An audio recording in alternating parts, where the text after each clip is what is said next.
எனக்கு மிஸ்டர் விஜய் யார்? அவருடைய உயரத்தில் வேறு யாருமே இல்லைன்னு சொல்லக்கூடிய ஒரு நடிகர். அந்த சிம்மாசனத்தையும் அந்த கிரீடத்தையும் ஒதுக்கிட்டு வேண்டான்னு கீழே இறங்கி வந்து மக்களுக்கு நல்லது செய்கிறேன்னு சொல்கிற ஒருத்தரை நம்ம ஏன் சார் வரவேற்கக்கூடாது?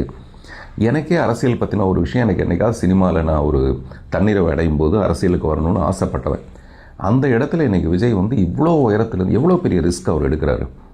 மறுபடியும் அவர் சினிமாவுக்குள்ளே வருதுங்கிறது இங்கே நிறைய உதாரணங்கள் இருக்குது. நம்ம ரஜினி சார்லேருந்து சிரஞ்சீவி சார்லேருந்து இவ்வளோ உதாரணங்கள் அவருக்கு தெரியாதா என்ன?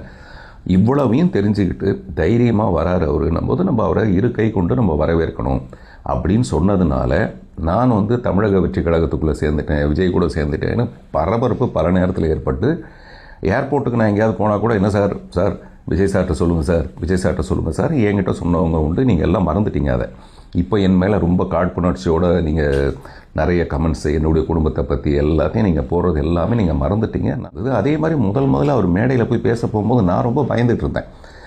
ஏன்னா இப்போ நான் வந்து மேடை கிடச்சா மைக்கு கிடச்சா பேசுவேன்ற மாதிரி இல்லை விஜய். அவர் ரொம்ப ஒரு அமைதியோட ஒரு ஆழ்கடல் அவர். அப்படிப்பட்ட ஒரு மனிதர் இங்கே அரசியல்னாவே பேசி பேசி ஜெயிக்கிற இந்த அரசியலில் விஜய் வந்து எப்படி பேசுவார்?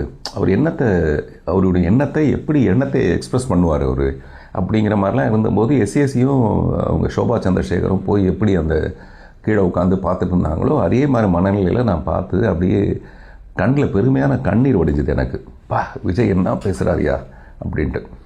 அதை பற்றின விமர்சனங்கள் எழுதி வச்சு பேசுகிறது, சொல்லி கொடுத்து பேசுகிறது, என்னவா இருந்தால் கூட மேடையில் பேசுகிறதுங்கிறது ரொம்ப கஷ்டம். அப்புறம் வர அவரே அதை ரீஃபைன் பண்ணிக்கிட்டு அவருடைய ஸ்டைலு, இந்த நீங்கள்லாம் எப்படி விசில் அடித்து பார்க்குறீங்களோ அந்த மாதிரியான ஒரு மனநிலையோடு தான் நான் அவரை பார்த்துட்ருக்கேன். எனக்கு வந்து அரசியல் சார்ந்து தனிப்பட்ட நான் ஒரு கட்சியை சேர்ந்தவனோ அப்படிலாம் கிடையாது.